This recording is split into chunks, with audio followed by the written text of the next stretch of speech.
surtout de garder la flamme de la vie, en fait, la flamme de la passion, parce qu'on est toutes connectées par la passion. 我叫 Joyce， 我是法国的芭蕾歌手。 J'avais envie de dire bonjour à n'importe qui, et ce fut toi. Je t'ai dit n'importe quoi, il suffisait de te parler pour t'apprivoiser. Il y a longtemps. La première raison, c'est ma maman qui voulait me faire découvrir la Chine quand j'avais 10 ans. J'aime l'authenticité qu'il y a ici. Je pense qu'il y a une vraie honnêteté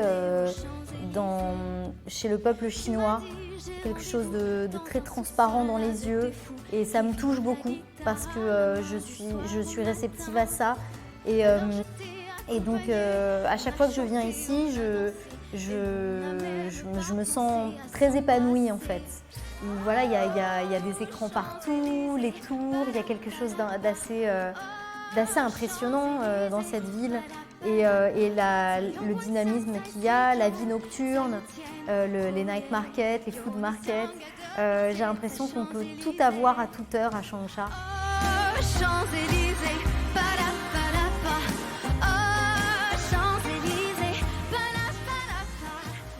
Je trouve que la langue chinoise est très belle à chanter, c'est très mélodique, et en fait, l'avantage, c'est qu'il n'y a pas la difficulté des tons. Quand on chante, au moins, tout est lissé au niveau des tons. Et donc, c'est plus facile pour moi de chanter que de parler jusqu'à présent. Et je trouve que c'est très beau.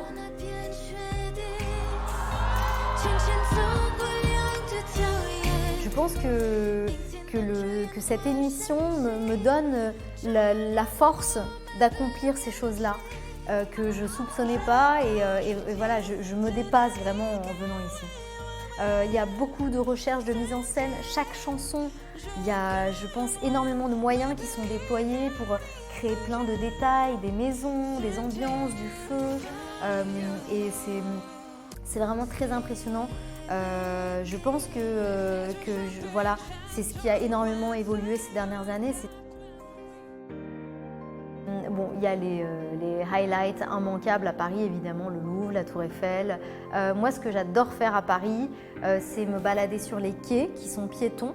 Et ce que je trouve le plus beau à Paris, ce sont les ponts, parce que ça permet de connecter différents quartiers.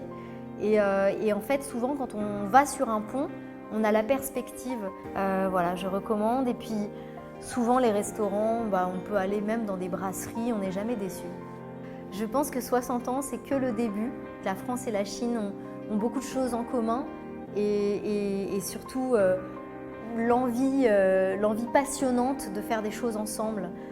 Donc je pense qu'ensemble, on peut créer un monde encore plus fort, encore plus grand.